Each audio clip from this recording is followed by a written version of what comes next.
Si ven la presentación, por favor. Sí, Se mira se bien. ve. Ok, muy bien.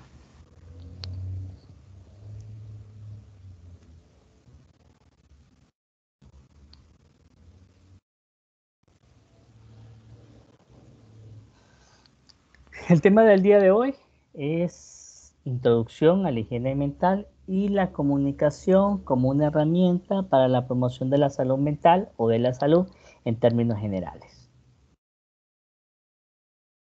Bien.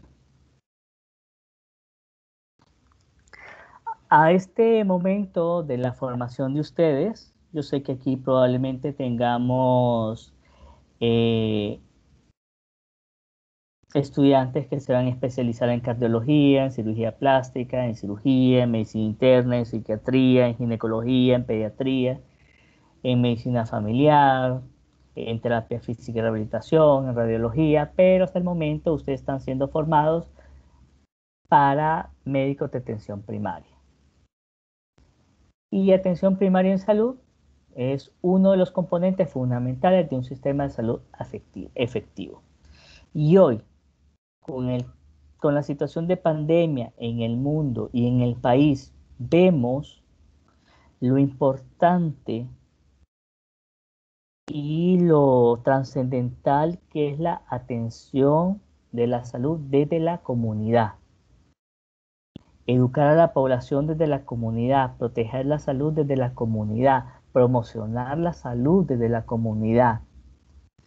Distinto fuera nuestra realidad si se hubiesen iniciado los mecanismos de promoción y de prevención desde mediados del año 2019, desde octubre, noviembre de 2019, no estaríamos en esta situación de pandemia que lamentablemente ha llevado a que muchas familias pierdan a uno de sus miembros. Entonces aquí la importancia de la promoción de la salud. Atención primaria en salud se vuelve un pilar fundamental de todos los sistemas de salud efectivos del mundo. Y atención primaria en salud se va a encargar o se debería de encargar de una atención integral que se encargue de qué? De promocionar la salud. No es de atender solamente a aquel paciente con ansiedad, con depresión, con psicosis, con agitación, con demencia, sino promocionar la salud mental. ¿Y desde cuándo vamos a promocionar la salud mental? Vamos a promocionar la salud mental desde la juventud, desde la niñez, desde la adolescencia. Si nosotros de adultos entendiéramos la importancia que tiene un acto tan sencillo como saber hablarle a un niño, la importancia que tienen las palabras para la psiquis de un niño, seríamos mucho más cuidadosos al momento de dirigirnos a nuestros hermanitos, a nuestros sobrinitos, a nuestros primitos. Frases repetitivas que se pueden dar en las casas, en las colonias, en los barrios, que los padres podrían decir, o las madres podrían decir, mejor hubiese parido un rollo de alambre antes que parirte a vos, o vos sos una carga, vos no servís para nada, o vos sos un tonto. Viniendo de la madre, viniendo del padre, viniendo de la abuela, viniendo de un hermano mayor.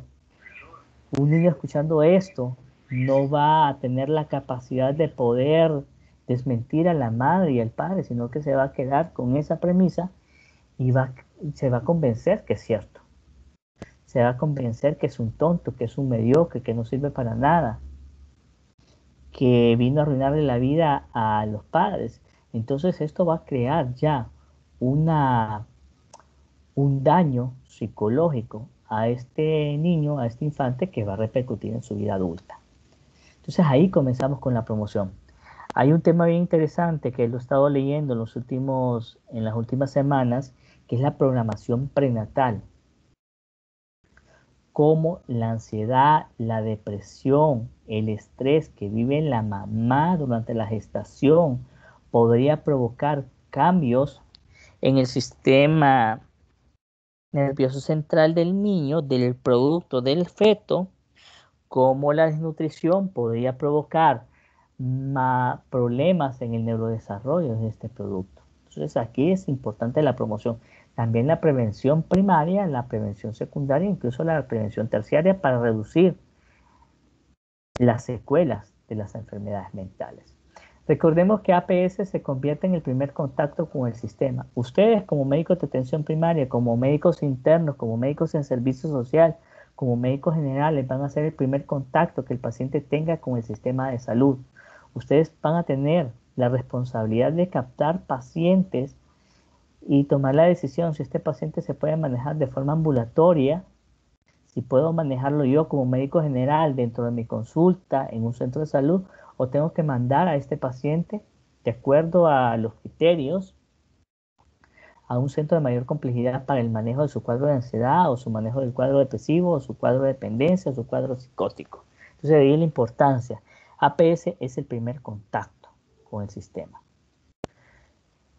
Lamentablemente, en nuestra medicina, pues nos enfocamos en un enfoque curativo, pero también necesitamos tomar en cuenta ese enfoque psicosocial, todo encaminado a elevar la calidad de vida de cada uno de los miembros de la comunidad, de la población, y mejorar la salud mental en general de la población. Todo esto considerando que la comorbilidad afecta la adherencia al tratamiento y el resultado del mismo. No va a ser lo mismo atender a un paciente con diabetes, hipertensión.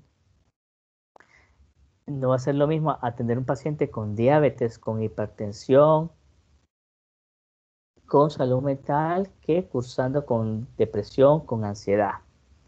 Entonces las expectativas de tratamiento, la esperanza de vida del paciente va a ser totalmente diferente. Sabemos que el estrés va a empeorar algunas condiciones orgánicas y que algunas situaciones orgánicas van a deteriorar la salud mental del individuo. Bien, una de las preguntas que le hago a mis estudiantes cuando vamos en esta clase es sobre a quienes les gusta la psiquiatría como una, bueno, como una clase, que a quién le gusta la psiquiatría como una clase o como una especialidad. A ver. A mí, doctor. A mí, ¿A doctor, quién? también. Ajá, ¿quiénes son mí? Vamos a ver. Cristóbal. Mariela, doctor. Ok, vamos a ver Oscar Mariela. García. A Oscar, vamos a ver Mariela. ¿Por qué le gusta psiquiatría? ¿Qué le mira interesante psiquiatría? Bueno, para mi parecer, me parece una de las más completas porque va ligada a las otras clases también que he visto a lo largo a lo largo de que he cursado los años anteriores. Ok, Cristóbal.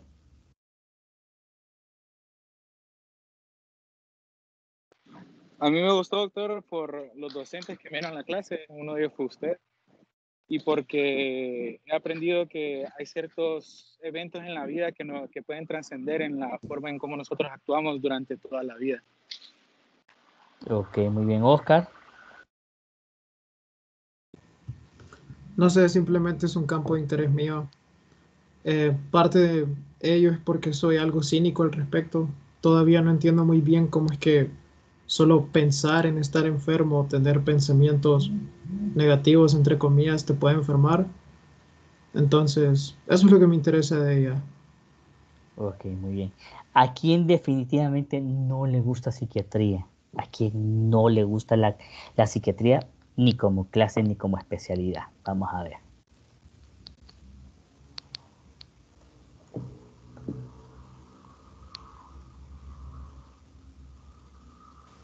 No creo que alguien dé una respuesta de eso, doctor. No, sí han habido, ¿En serio? realmente. Sí, han habido. Hace un tiempo atrás, de forma presencial, un exalumno mío me dijo en plena clase que la psiquiatría para él era algo subjetivo, algo que realmente no lo miraba científico, que era bastante subjetivo. Lo paradójico de la vida Es que años después, alguien tocó la puerta de mi consultorio. Abrí la puerta y era él, viviendo una situación bastante difícil, una situación que meditó ayuda profesional y que afortunadamente se le ayudó y pues dejó de ser subjetiva para convertirse en una especialidad a la cual abocarse. Muy bien. Para mí, yo creo que todo, cuando uno está estudiando pregrado, una de las especialidades que más le llama la atención es medicina interna, pero con el paso del tiempo, cuando yo regresé a Tegucigalpa, estudiar una especialidad meses antes de elegir la especialidad, pues decidí buscar y inclinarme por la psiquiatría y 10 años después, pues yo les diría que no me arrepiento de haber escogido esta especialidad. Considero que es bastante completa, que se ve al hombre, se ve a la mujer de una forma integral, al ser humano de una forma integral y pues se le busca atención y ayuda lo más humanamente posible. ¿Por qué es importante la promoción de la salud mental? Gracias chicos a los que participaron. Porque 25 a 40% de los pacientes que consultan en atención primaria de salud tiene algún padecimiento psiquiátrico. Y lo vemos en pacientes con dolor de cabeza que de repente no mejora con los tratamientos convencionales. Lo vemos en pacientes que de repente no, no mejora de un cuadro de colon irritable, un cuadro de fibromialgia, cuadros de molestias gastrointestinales que tienen su componente psiquiátrico y que tal vez no tiene todos los criterios para una enfermedad mental, pero que sí tiene un componente importante a nivel emocional.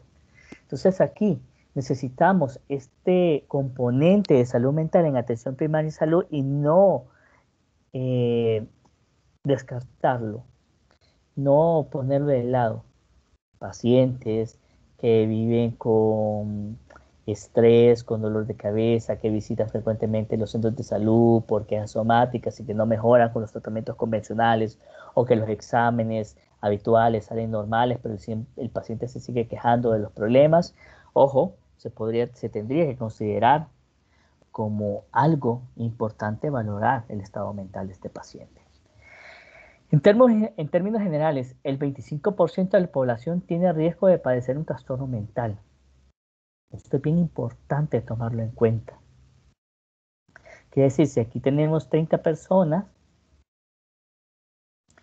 entonces al menos algunas 6, 7 personas de las que estamos aquí tenemos el riesgo de padecer un trastorno mental. Ansiedad, depresión, TOC, etcétera, etcétera, etcétera. Y de estos trastornos mentales que podría tener la población en general, 13% de estos trastornos mentales pueden ser incapacitantes. Podría tener esquizofrenia, trastorno bipolar, trastorno por pánico, trastorno obsesivo compulsivo, trastorno de estrés postraumático. Lamentablemente,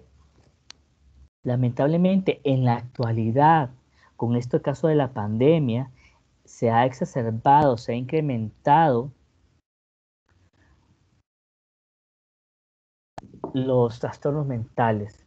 Pacientes que han padecido COVID, estamos hablando de manifestaciones psiquiátricas y neurológicas del COVID, neurocovid o long COVID, que lamentablemente está repercutiendo en la salud mental del paciente.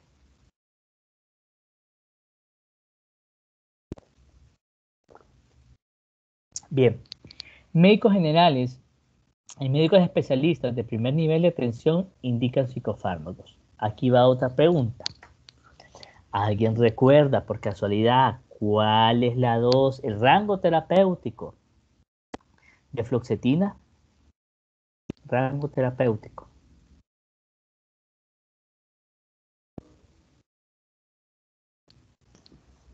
Creo que de 10 a 80. Más o menos de 10. ¿Quién contestó ahí? Carla Alfaro. Carla Alfaro. Muy bien, Creo Carla que de... Alfaro. Ajá, diga.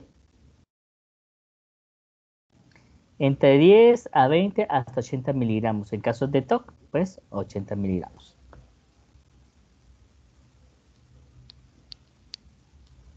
Entonces, Ahí.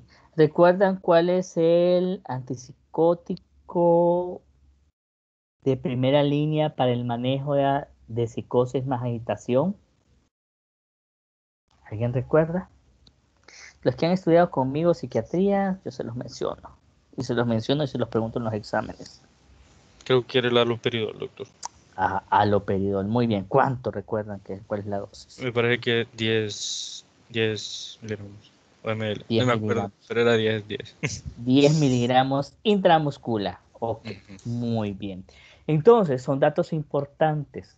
Son datos importantes, ¿por qué? Porque son los médicos de atención primaria y médicos especialistas, no psiquiatras, los que van a iniciar tratamientos psicofarmacológicos. A veces no esperamos el tiempo suficiente para que el medicamento haga efecto. Estamos hablando que un antidepresivo va a hacer efecto entre la cuarta y la sexta semana de tratamiento para poder evaluar la efectividad. Entonces, yo les digo a mis estudiantes cuando pasan por las aulas de psiquiatría, apréndanse un medicamento de cada familia antidepresivo, de cada familia antipsicótico, los efectos adversos, las indicaciones, las contraindicaciones para que tengan claro cuál va a ser el tratamiento. Mejor que se aprendan.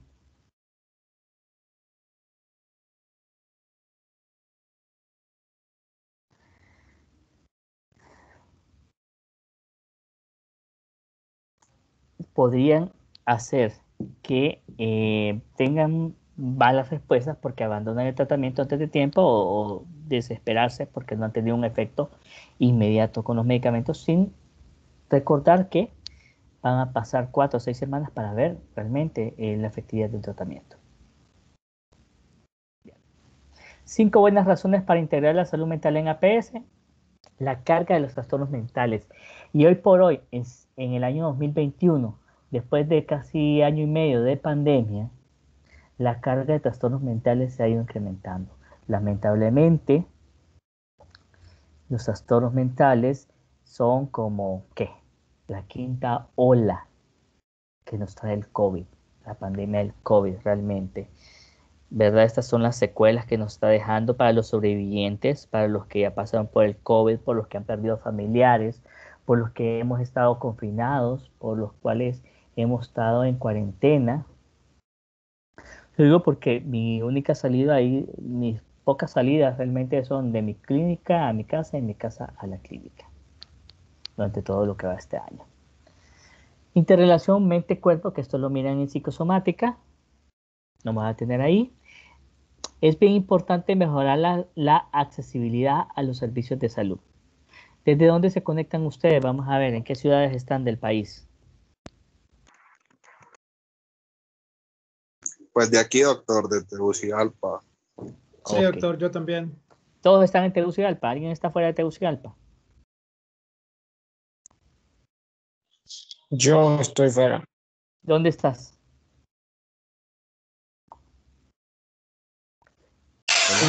Comayagua. Comayagua. ¿Hay psiquiatra en Comayagua? Sí, hay 2. En Comayagua hay 2 psiquiatras. Creo que sí, doctor. No estoy seguro. Hay uno en Comayagua y hay otro en Ciguatepeque. Ok. Solo en Comayagua hay gente. No hay nadie más afuera de Tegucigalpa. Pues, que sean... pues yo de afuera, Ajá. pero no estoy allá. ¿De dónde sos? Soy de Cupán. Copán. En Copán creo que hay 2 psiquiatras. Pues sí, hay 2, creo, en el centro quirúrgico de Santa Rosa. A nivel privado, no hay a nivel público, creo. Solo hay uno a nivel público. A nivel público no conozco, solo los privados. Correcto. No hay psiquiatra en Gracias a Dios, no hay psiquiatra en el departamento de Valle, no hay psiquiatra en El Paraíso, no hay psiquiatra en Colón, no hay psiquiatra en Lloro, pero en Progreso queda cerca de San Pedro, así que no hay psiquiatra en Tibucá, no hay psiquiatra en Ocotepeque. Entonces, lamentablemente, toda esta gente que vive en estos municipios, en estos departamentos, lamentablemente tienen que viajar a ciudades como San Pedro Sula, como Tegucigalpa, para recibir atención pública, porque en Honduras solo existen 2 hospitales y medio públicos que manejan exclusivamente enfermedades mentales. Hospital Mario Mendoza en el centro de Tegucigalpa y Hospital Santa Rosita en Valle de Amarateca, que está concentrado en la región central. El Hospital San Juan de Dios en San Pedro Sula es un hospital que solo maneja consulta externa. Por eso hablo yo de 2 hospitales y medio. Hay psiquiatras a nivel de seguro social solo en la ciudad de San Pedro Sula, en la ciudad de Tegucigalpa y en la ciudad de Choluteca. En los demás hospitales no hay, creo que en Olancho hay una psiquiatra que atiende a nivel privado, no sé si a nivel público, pero hay poco acceso a la salud mental fuera de las grandes ciudades. Entonces eso, es importante integrar la salud mental porque mejoraría el acceso a los servicios de salud. Respeto a los derechos humanos y disminución del estigma. Otra pregunta que hago siempre en esta clase. Ustedes necesitan que cuiden a su abuelo, a su papá, a su mamá, a un hermanito o a su hijo. Les llegan 2 personas a buscar trabajo. Las 2 personas tienen antecedentes psiquiátricos. Una de ellas es valiente, entre comillas, y les habla con sinceridad y les dice que ella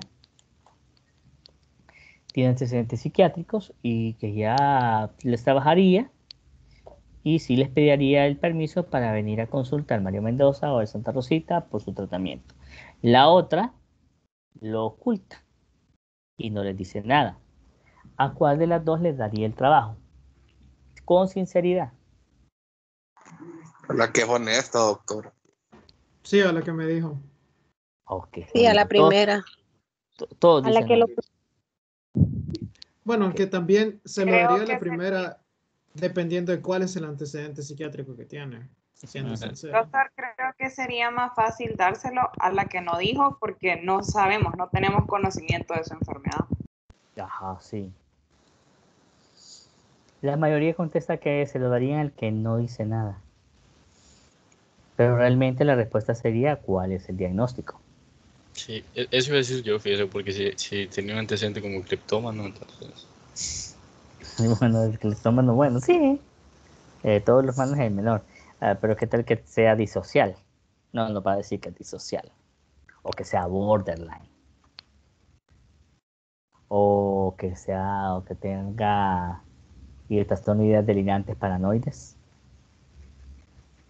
Entonces va a depender del diagnóstico realmente.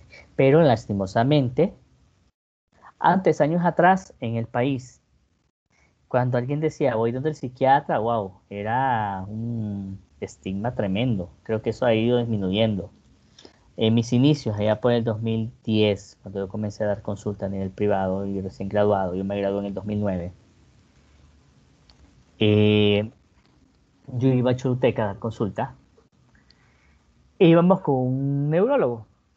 Entonces el neurólogo se llenaba con 20, 25 pacientes y el psiquiatra tenía a lo mucho 3, 5 pacientes. Y de esos que miraba el neurólogo, de esos 25 pacientes que miraba el neurólogo, quizás 10 o 15 eran de psiquiatría, pero la gente buscaba al neurólogo porque era menos estigmatizante. Eso ha ido cambiando. Ahora es mucho más, hay mayor apertura en cuanto a eso, al manejo. Costo-efectividad también es bien importante incluirlo dentro de esta razón para integrar a APS, a la salud mental a APS. Porque hay deficiencias, lo vamos a manejar en 3 aspectos. A nivel del médico, realmente hay gente que no le gusta la psiquiatría, no le cae bien la psiquiatría, tuvo malas experiencias con los docentes, tuvo malas experiencias con la rotación. Cuando rotó por el Hospital Mario Mendoza en el Santa Rosita, definitivamente no le gustó. O también la historia personal impide empatizar con este tipo de pacientes. El paciente psiquiátrico es un espejo donde a algunas personas no les gusta reflejarse, porque le recuerda algo que lamentablemente no quieren reconocer. Quizás un familiar que padece un trastorno mental, quizás un temor, un miedo a padecer un trastorno mental, entonces no puede. Tal vez yo tengo un conflicto interno y ver llorar a una persona hace que a mí se me revuelve eso y yo no voy a tener la capacidad pues, de poder soportar, entonces no me gusta manejarlo. La pobre empatía. Y la falta de pericia, porque quizás no tuve el entrenamiento, la expertise para poder trabajar con ellos. Desde el punto de vista del paciente, género, las mujeres buscan atención médica más que los hombres. Los hombres somos mucho más resistentes a buscar atención profesional. Tipo de trastorno mental. No es lo mismo padecer ansiedad que padecer esquizofrenia o trastorno mental, como el trastorno bipolar o el trastorno estrés postraumático. Va a depender de cada trastorno. Cada trastorno tiene su complejidad. Hay unos con mayor discapacidad que otros, pues. A nivel cultural y a nivel social, ya lo había mencionado, el estigma, y a veces se podría gastar más dinero en ir a un curandero o ir donde un brujo a que ir donde un psiquiatra, y a mí me ha pasado a nivel profesional, que han gastado un montón de dinero llevando a un paciente donde un curandero y de un brujo, y lamentablemente todos los que van donde un curandero o un brujo siempre les han hecho mal. Les han sacado 5.000, 10.000, hasta más dinero, y lamentablemente no les funciona lo que ellos hacen, no es duradero el efecto y después vuelven a caer y después van a buscar al psiquiatra. Hace tiempo tuve la oportunidad de escuchar un anuncio en Taulabé, Comayagua, por la radio. El anuncio decía de un señor que trabajaba con hierbas y no sé qué más, y que leía cartas y no sé qué cosas, adivino, clarividencia, que tenía un eslogan que impacta, que una persona en crisis puede llevarlo a buscarle ayuda y a pagar lo que sea con tal de resolver el problema.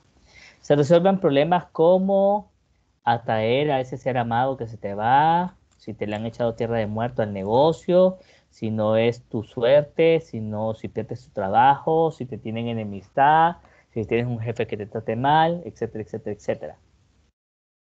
Pero la frase que a mí me impactó, que me llamó la atención y que de buen marketing, cuéntame tu problema, mayor es mi capacidad. Alguien en crisis que escuche eso, cuéntame tu problema, mayor es mi capacidad, impacta al punto que puede pagar lo que sea con tal de recibir ayuda. Entonces, a veces la gente gasta más dinero en este tipo de charlatanes, entre comillas, que un profesional de la salud mental. Y por último, lamentablemente en los hospitales públicos hay una sobredemanda de los servicios de salud, hay falta de tiempo por parte del personal médico que los atiende y una falta de asesoramiento en el manejo de este tipo de enfermedades. Todo esto va a llevar a deficiencias en el sistema en cuanto a los temas de salud.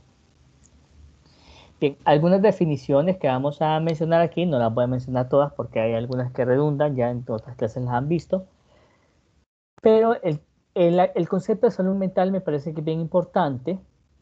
La salud mental es el bienestar que una persona experimenta como resultado del buen funcionamiento a nivel intelectual, a nivel emocional y a nivel conductual. Este buen funcionamiento a nivel intelectual, a nivel emocional y a nivel conductual le va a permitir al individuo poder convivir con su familia, con sus vecinos, con sus compañeros de trabajo, le va a permitir trabajar e incluso algo que podríamos no considerarlo importante, pero que sí lo es, recrearse, distraerse. Entonces aquí es importante eso también. Salud mental es convivir, trabajar, pero también distraerse y divertirse. Enfermedad mental sería todo lo opuesto, pues es una alteración de tipo emocional, cognitivo y comportamental reflejados en los apartados del examen mental, que va a traer como consecuencia dificultades, ya sea en el convivir, en el trabajar o en el recrearse. Higiene mental es el conjunto de actividades que permiten que una persona esté en equilibrio con su entorno sociocultural. Cuando ustedes están estresados, cuando ustedes están sobrecargados, ¿qué hacen ustedes para estar tranquilos, para estar en equilibrio. Vamos a ver, ¿qué hacen? Yo escucho música. Ok. ¿Qué más? Doctor, yo hago deporte. Ok, ¿qué más? ¿Qué otra cosa hacen? Yo respiro un poco. Ejercicio. Ok, muy bien. Yo solo me ¿Qué duermo más? hasta que se me pasa. Ok, te queda tiempo. No, pero igual lo hago. Ujú. Está bueno, está bueno. Entonces, hay que buscar el equilibrio. Es todo el conjunto de actividades: meditar, orar, hacer ejercicio, caminar, pintar, escuchar música, bailar, cocinar, etcétera, etcétera, etcétera. Son todas esas medidas, todas aquellas actividades que le permiten al ser humano estar en equilibrio con su entorno. Calidad de vida. Son todas aquellas condiciones que determinan el modo de vivir de una persona o de un conjunto de individuos. Esto hasta cierto punto es bien subjetivo. Son las satisfacciones de las necesidades materiales, el bienestar físico, las posibilidades de desarrollo y de integración social. Obviamente, lo que nosotros consideramos calidad de vida podría distar mucho de lo que para los ticos es calidad de vida, para los finlandeses es calidad de vida, para los canadienses es calidad de vida. Entonces va a depender de la comunidad, de lo que ellos consideran bien. Nosotros podemos decir, con tal de tener un trabajito, tener un techo y tener comida a los 3 tiempos, podría ser para nosotros calidad de vida. Para otras personas sería como tener sus 2 vacaciones al año, donde puedan ir a la playa, donde podrían ir a distraerse, y otras cosas, otras comodidades, podría ser calidad de vida.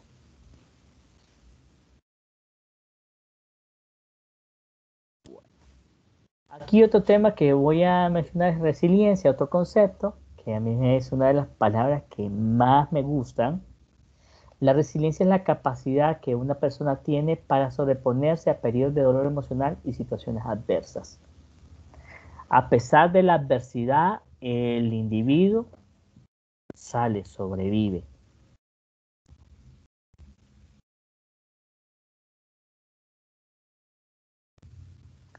Entonces, esta es la resiliencia, la capacidad de salir adelante pese a la adversidad.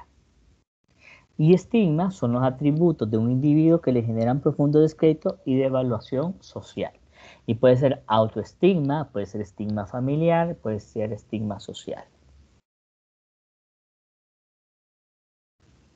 Son unos cuadritos que yo siempre armo en estas clases. Factores de protección son aquellas condiciones, situaciones o características que protegen o potencian las capacidades y que permiten estar fortalecidos ante las situaciones de riesgo o adversidad.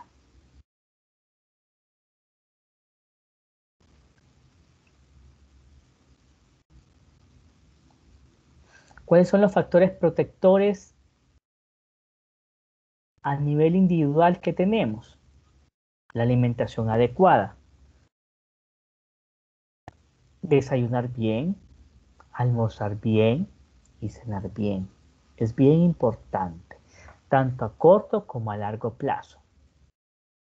Cuando ustedes estaban en clases presenciales, ¿qué pasaba cuando no desayunaban bien? ¿Cuál era la capacidad de concentración que tenían cuando no comían bien? Iban a clases.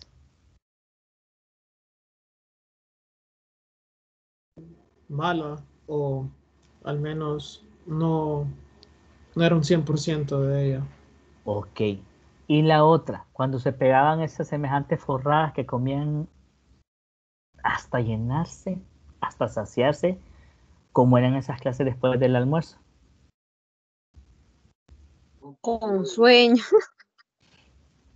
Correcto, entonces ahí necesitamos una alimentación balanceada, una alimentación adecuada.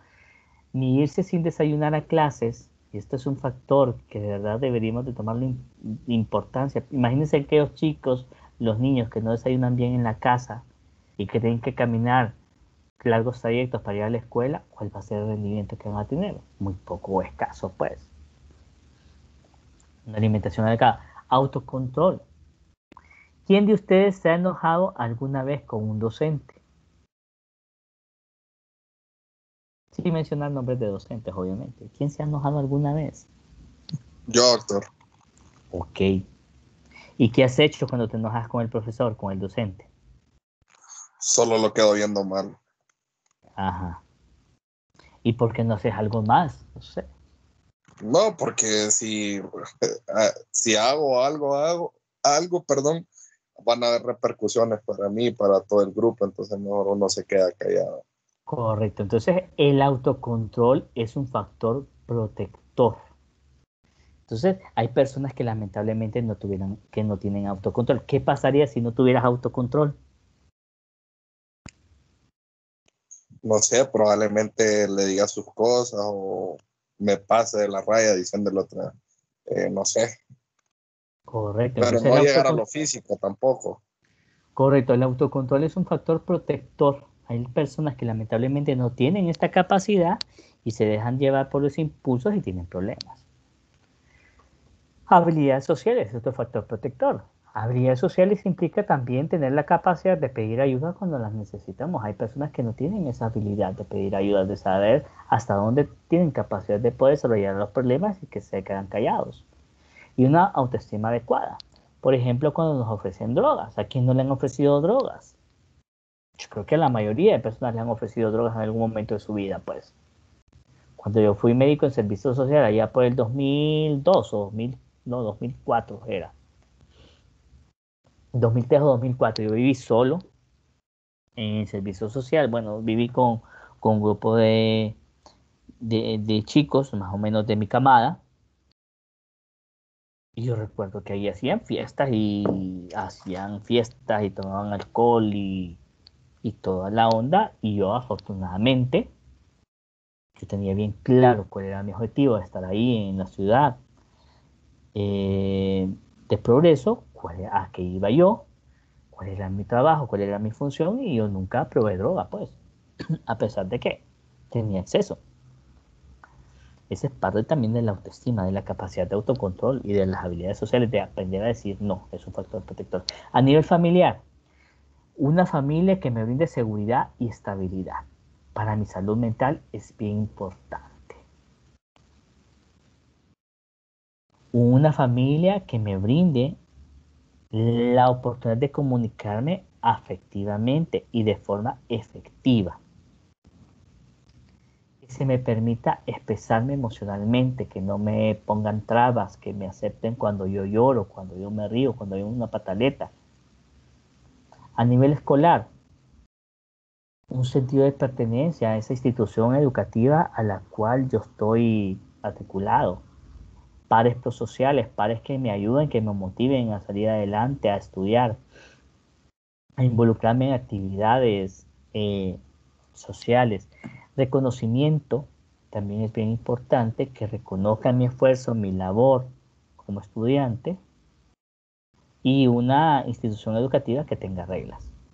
A nivel social, un referente prosocial, un referente positivo. En mis tiempos, cuando estaba chico, ¿quién podría ser? Mi pediatra, mi papá, el cura de la parroquia, el pastor, un futbolista. Pero ahora, ¿cuáles son los referentes de los adolescentes, de los chicos? Vamos a ver, ustedes que tienen sobrinos y que tienen primitos, ¿cuáles son los referentes de ellos? ¿A quién se quieren parecer? A los youtubers. Correcto. Entre otros, a los cantantes de reggaetón y a no sé quién más. Lamentablemente, esos son los referentes. Entonces, tal vez no son los mejores, o los que consideramos que no son los mejores, esos referentes. Estabilidad laboral es un factor bien importante. Nadie puede planificar su vida sin tener una estabilidad laboral. Una vivienda digna. Y eso también viene siendo como relativo. ¿Qué es vivienda digna? Ahí va. Factores de riesgo. Son todos aquellos factores o condiciones que llevan o propician a que un trastorno mental se desarrolle o agrave. En resumen, sería todo lo opuesto a lo que vimos en la diapositiva anterior. Solo voy a agregar algo más acá. A nivel individual, bajo peso al nacer. Ya es un factor de vulnerabilidad, prematurez. Ya es un factor de vulnerabilidad. discapacidad física o discapacidad intelectual. Lastimosamente, vivimos en un país no inclusivo. Recordemos, ¿hace cuánto hicieron la rampa? ¿Recuerdan ustedes en qué año hicieron la rampa de la Facultad de Medicina? Creo que fue hace como 2 años o 3 años. Por ahí, creo. Entonces, ¿alguna vez vieron funcionar los ascensores? No, doctor. Que yo Una recuerdo, vez. una vez, ¿los viste funcionar? Bueno, qué bueno, Sí. Yo no recuerdo haberlos visto funcionar realmente. Y la discapacidad también se vuelve un problema para la salud mental. No tenemos una sociedad inclusiva para las personas. Salud deficiente a nivel físico y a nivel mental, lamentablemente, va a vulnerar el apego inseguro o niñez, algo que nos decían nuestros papás cuando estábamos pequeños. Un día de estos me va, ay, no, qué relajo hacen ustedes. Un día de estos me voy a ir yo lejos y cuando vengan de la escuela no me van a encontrar. Y ahí van a saber qué es lo que perdieron. Ahí sí les voy a hacer falta porque ustedes no me hacen caso a mí. Entonces, lamentablemente, un niño que está escuchando eso frecuentemente se la puede creer. O un niño que vive en un hogar disfuncional en que los papás discutan que hoy se va el papá y que a los 15 días regresa, que al mes se vuelve a ir y que a los 2 meses regresen y está en eso, que se divorcian, que se separan, que se reconcilian. Ese es un apego inseguro, lamentablemente, que va a traer consecuencias en la salud mental del menor. Habilidades sociales deficientes, no van a tener la capacidad de pedir ayuda, de tener la capacidad de poner límites. Y la impulsividad. A nivel familiares, una madre soltera o adolescente no va a estar capacitada para poder apoyar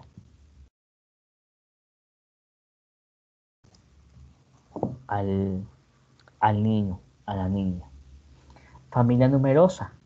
No es lo mismo tener 2 hermanos, ser 3 o 4 hermanos, hacer 10, hacer 9, hacer 7, hacer 15, 17, con el tiempo de antes. Un referente antisocial, violencia intrafamiliar, violencia doméstica, negligencia y abuso de sustancias. Lamentablemente, cosas que se repiten en las historias clínicas de los pacientes que yo evalúo en la consulta privada.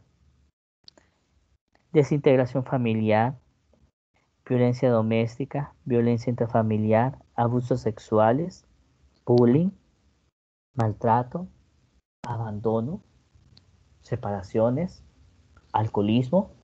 Son temas que se repiten una y otra vez en las historias clínicas, lamentablemente.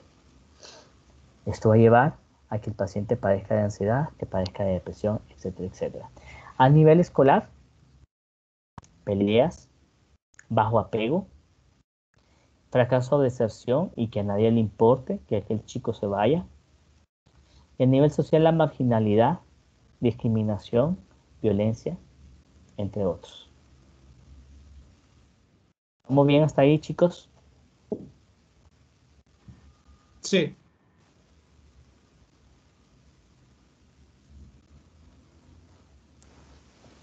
Sí, doctor. Ok. Estrategias de trabajo para el manejo de los trastornos mentales.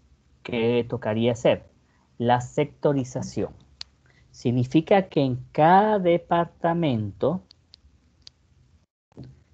o en cada región debería de existir un departamento o una unidad de salud mental que incluya psiquiatra, psicólogo, trabajador social, enfermera con una orientación en salud mental y un terapista o un terapeuta funcional para poder captar a estos pacientes con trastornos mentales, con ansiedad, con depresión y poder captarlos ahí y manejarlos ahí. Sistema de referencia y contrarreferencia entre ambos niveles. Por ejemplo, si yo estoy en Choluteca y yo no tengo una área como psiquiatra, yo no tengo un área de hospitalización, yo puedo mandarle este paciente que lo estoy viendo en la consulta externa del Hospital del Sur y lo puedo mandar aquí a Tegucigalpa, lo ingresan, lo evalúan lo internan y me lo mandan de vuelta. Ok, no soy psiquiatra, soy médico general, pero yo siento que yo no lo puedo manejar desde mi competencia. Entonces se lo mando a un psiquiatra, el psiquiatra me lo evalúa, me le da tratamiento y me lo manda a mí de vuelta para que yo le siga el manejo. O sea, ahí estamos hablando de un sistema de referencia y contrarreferencia entre ambos niveles. Algo que lamentablemente no hay acá. Interconsulta con especialistas también es bien importante y consultoría de salud mental en APS. Bien, este es el primer tema. Vamos a ver con el segundo tema, que es la comunicación como herramienta para la promoción de salud. Si tienen oportunidad de ver alguna película, yo les recomiendo ver la película Amar la Vida, creo que así se llama, que es bien importante en el tema de relación médico-paciente, que es algo fundamental. ¿Cuál es la realidad en cuanto a la relación médico-paciente? ¿Quiénes han tenido la experiencia de ir como paciente o llevar a sus familiares a la consulta externa de un hospital público y que el médico que los atienda no sepa que ustedes son estudiantes de medicina? ¿Cuál ha sido la experiencia?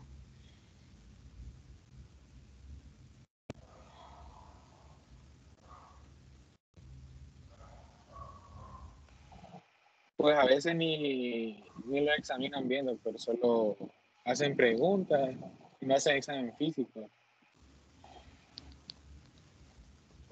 Ok, ¿qué más? Buenas tardes, doctor. Buenas tardes. Yo tuve una experiencia cuando mi hermano falleció en la forma en la que el residente a mí me dio la noticia. Bueno, a mi familia y a mí. Y es más, en la manera en cómo lo estuvieron tratando antes de que él falleciera. Porque pienso yo que al final lo que nosotros aprendemos en estas clases es como que lo olvidamos y no lo podemos aplicar.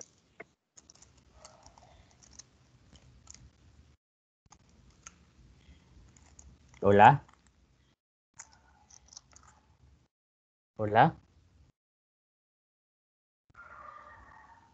Pero que se le cortó, compañera. Sí, lamentablemente se cortó. Bueno, lamentablemente. Ok, esta es una situación que se repite una y otra vez, que yo les invito a ustedes como nueva generación, como médicos en formación y nuevas generaciones de residentes y especialistas, que no cometamos los mismos errores que hemos cometido nosotros los viejos, que aprenden a tratar a los pacientes como seres humanos. Antes de ser médicos, antes de ser especialistas, somos seres humanos, y tratar al otro como desearíamos que a nosotros nos trataran. ¿Cuál es la realidad? A lo largo de nuestra vida profesional, estamos hablando que vamos a tener una vida activa como médicos alrededor de 40 años. Vamos a atender entre 200 a 400.000 consultas durante toda nuestra vida, entre pacientes nuevos y pacientes subsiguientes. 200 a 400.000 consultas. 50% de los problemas psicosociales que el paciente puede padecer y que podrían tener un impacto en la salud física o mental se pasan por alto, considerando lo que es propio de la situación de vida, que es propio de la situación de donde viven, de cómo está la realidad del país, de la alta delincuencia. Entonces la damos como parte de la naturaleza, de la vida diaria. Otra situación en particular es que los médicos tendemos a interrumpir al paciente entre los 18 a 24 segundos de iniciado el relato, porque tenemos una atención basado no en las necesidades del paciente, sino en las necesidades del médico. Queremos resolver nuestro conflicto, queremos salir de la consulta externa y acabar con todos los pacientes que tenemos anotados para ese día. No estamos pensando en satisfacer las necesidades y sacar de dudas a los pacientes. Y la otra, el médico brinda escasa información al paciente sobre su enfermedad. Aquí importante la psicoeducación del paciente. La psicoeducación es, el paciente tiene el derecho y nosotros el deber de darle el nombre de la enfermedad, el tratamiento, el pronóstico, los efectos adversos de ese medicamento, lo que puede esperar con el medicamento y lo que no. Bien. ¿Qué es comunicación en salud? Para mí es un arte. No solamente basta con aprenderse los libros o los folletos o las normas, etcétera, etcétera, sino que también aprender a comunicar. Abarca el estudio y el uso de estrategias de comunicación para poder informar, para poder influenciar en la toma de decisiones a nivel individual y a nivel comunitario encaminados a mejorar la salud. Pero la comunicación en salud también implica un arte para poder comunicar e informar e influenciar al público individual y al público general en temas de salud mental. Entonces es bien importante. Tenemos que aprender a persuadir a la población, a entretener a la población, a educar a la población sin ser aburridos. Bien. La comunicación para la salud utiliza 4 elementos clave en el proceso de comunicación. Uno de ellos es la audiencia.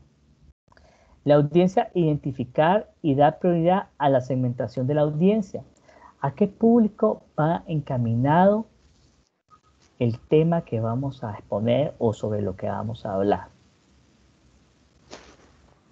Entonces necesitamos identificar si es la tercera edad, si son niños, si son adolescentes, si son adultos jóvenes, etcétera, etcétera. La audiencia. En base a la audiencia vamos a armar toda una estrategia, todo un mecanismo, todo un proyecto para poder alcanzar y captar la atención de esta audiencia. Necesitamos el mensaje. El mensaje va a ser lo que nosotros queremos brindar. Pero no te estorba que venga, ¿verdad? ¿O sí? Pero no te enoja que venga.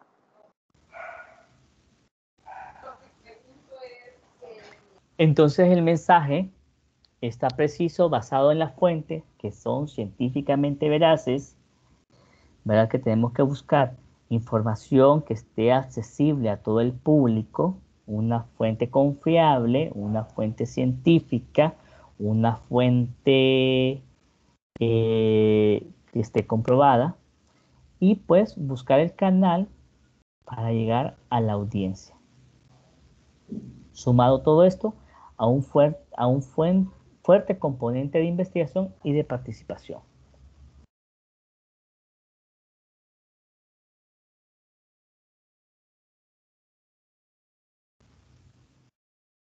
Bien, ¿cuáles son las características de la comunicación de salud efectiva? Bueno, la disponibilidad. Una de ellas es la disponibilidad. Necesitamos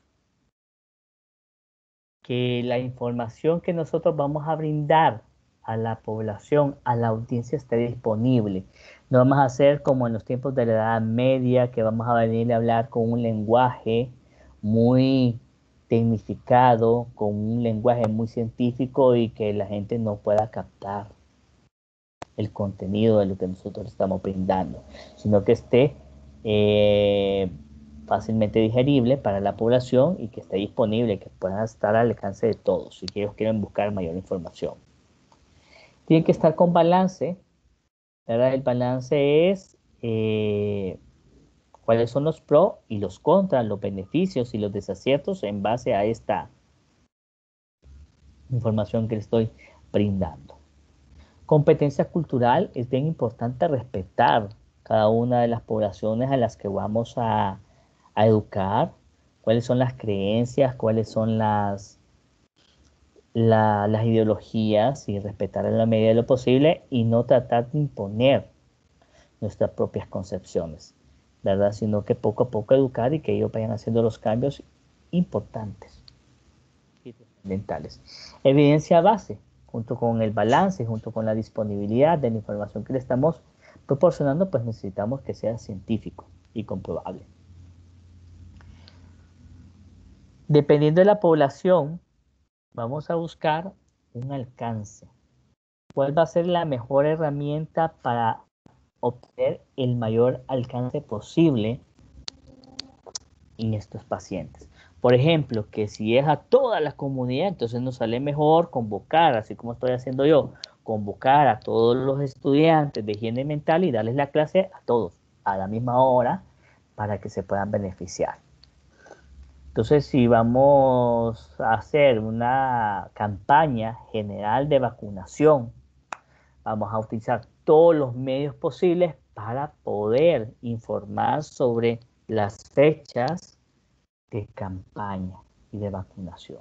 El alcance es bien importante. Podría ser, si es adolescente, entonces vamos a convocar a solo los adolescentes. Si son los niños, vamos a convocar a solo los niños. Pero si es en términos generales, vamos a utilizar radio, comunicación, periódico, televisión, todo para llegar a la mayor población posible. Repetición. A veces, es como por ejemplo ahorita, importante, distanciamiento social, lavado de manos, utilización de gel de manos e indispensable, doble mascarilla e incluso la careta. Es bien importante. Entonces, aquí es repetirlo una y otra vez para que la gente se lo grabe en su mente.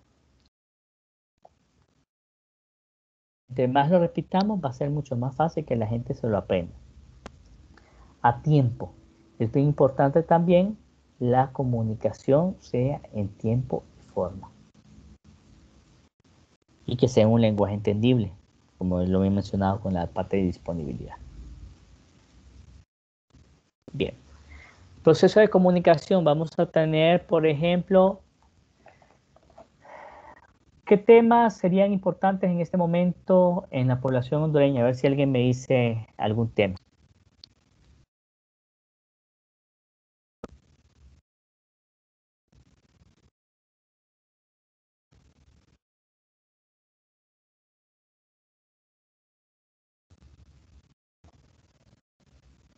Doctor, como cualquier tema que pueda ser importante para la población hondureña actualmente. ¿Sí?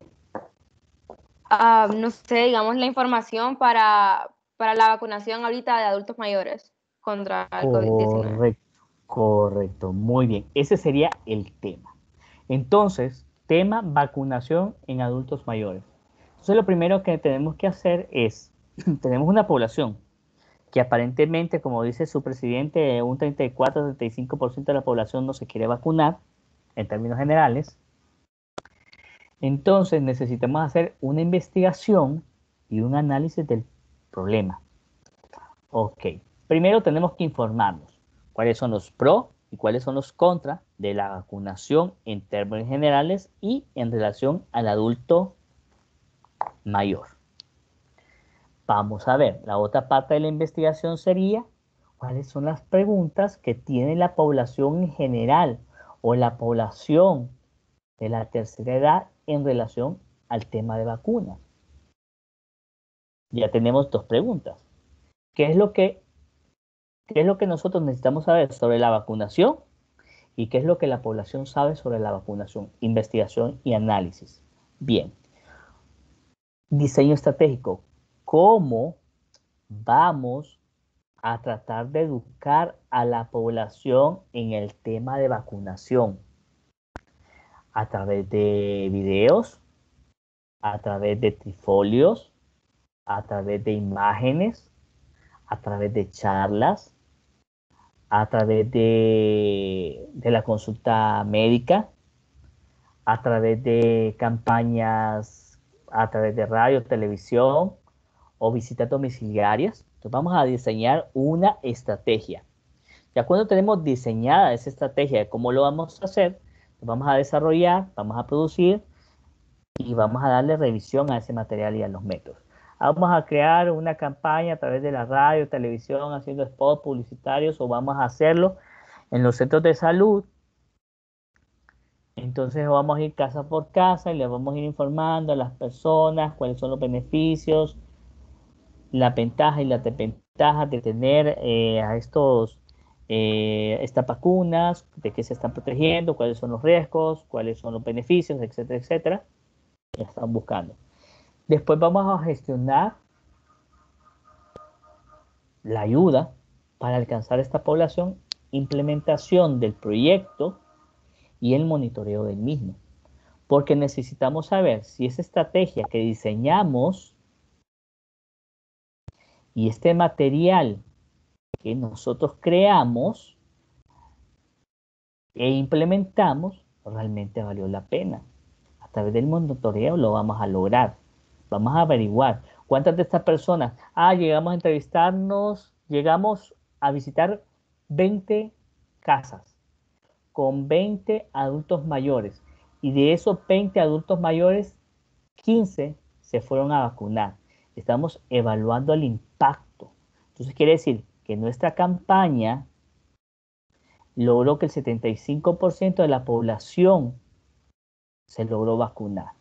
Entonces tenemos un 25% que no lo hizo. Entonces probablemente vamos a tener que planear para continuar y lograr que ese 25% de la población que no se logró convencer para irse a vacunar, se vacune. ¿Y cómo lo vamos a hacer? Probablemente vamos a tener que realizar otra estrategia, diseñar otra estrategia, otro tipo de métodos que implementar para que este 25% se llegue a vacunar. No sé si me captaron la idea, chicos. Sí, doctor, gracias. Muy bien. doctor. Y así con cada tema, o sea, y vamos a ver, y con niños, ¿cómo sería? Si el grupo poblacional sería niños, ¿cómo harían ustedes para darles un tema a un grupo de niños? ¿Qué método utilizarían? Ilustración con dibujitos, videos. Correcto, sociodramas, cuentos, juegos, exactamente. ¿Y si fuesen adolescentes? Igual, ilustraciones, música. Bastante información en redes sociales, como infografías. Correcto, y ahí se comportarían ustedes un poco más como adolescentes, ¿cierto? Para poder llegar a ese grupo etario. Utilizarían esa juventud, porque si se van muy serios, ¿qué pasaría?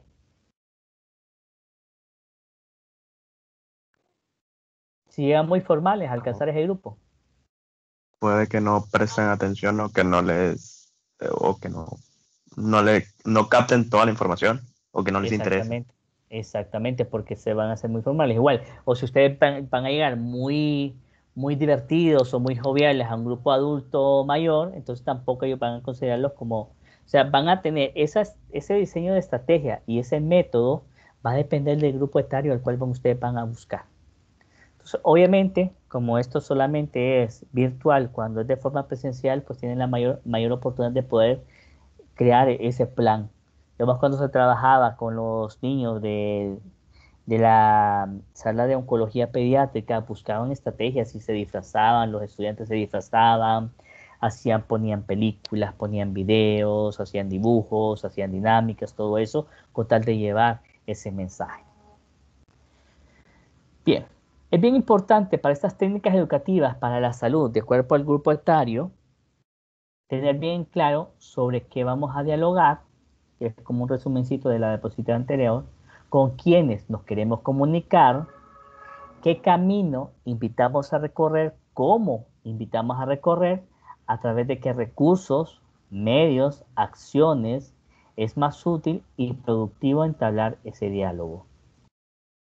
¿Y cuáles son, por ejemplo, los medios que tenemos nosotros o los momentos que nosotros podemos educar a la población?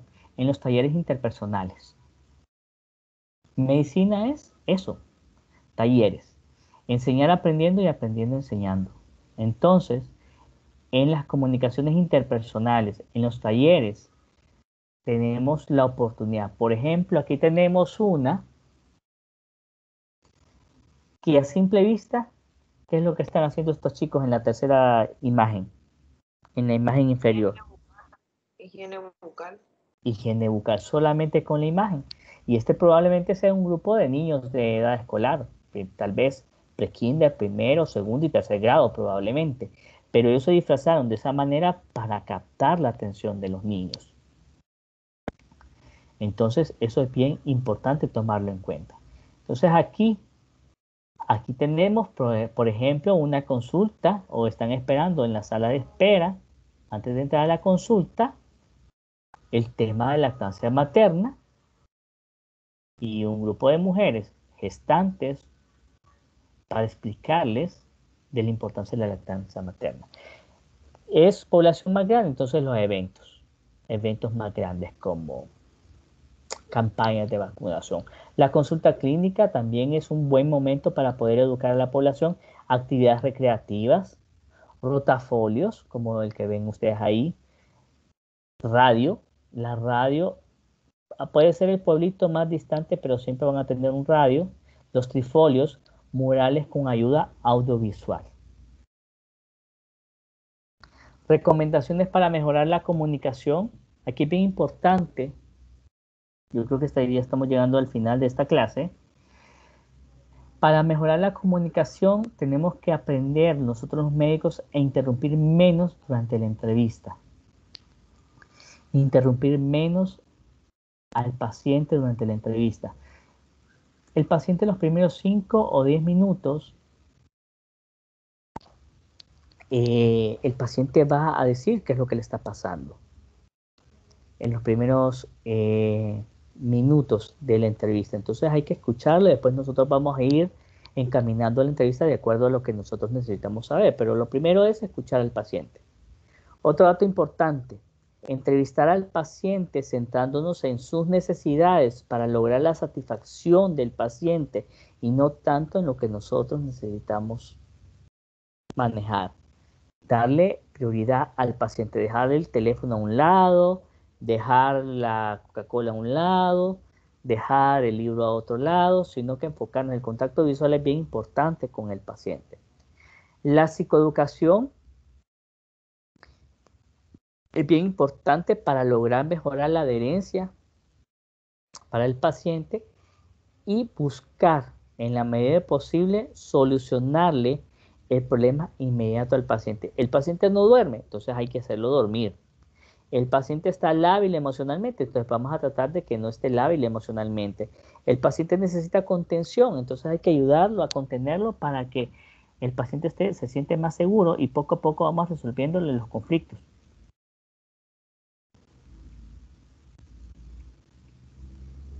Entonces, eso, chicos, es el tema que les traía para hoy.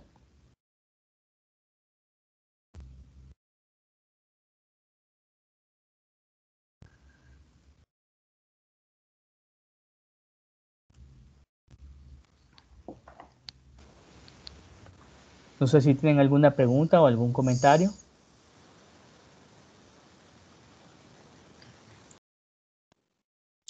Gracias. Ok, muy bien. Gracias, doctor. Ok, muy bien, ya me mandaron a descansar entonces. Ok, chicos, Gracias, entonces, muy bien. Nos conectamos el martes, siempre a las 3 de la tarde, porque ustedes no pueden antes. Entonces nos conectamos el martes. El martes, creo quizás, no sé si la doctora Ana Paguada le paga la clase o si no se la doy yo. El tema que sí es el tema de familia, creo. Si se las doy yo, nos vamos a conectar un poquito más tarde porque me toca dar clases de psicopatología y tengo que revisar 2 historias clínicas con ellos. Entonces comienzo como a la 1:30 con estos chicos y quizás la clase con ustedes la comience entre las 3:15 y las 3:30 por tarde. ¿De acuerdo? Entendido, doctor. Gracias. De acuerdo, Okay, doctor. Muchas gracias. Hagan, doctor. Gracias, chicos. Un gusto. Cuídense. Un placer. Igual. Un gusto ver. Gracias, doctor. Igualmente, Gracias. feliz tarde. Igual. Nos vemos, doctor. Gracias. Nos vemos. Gracias.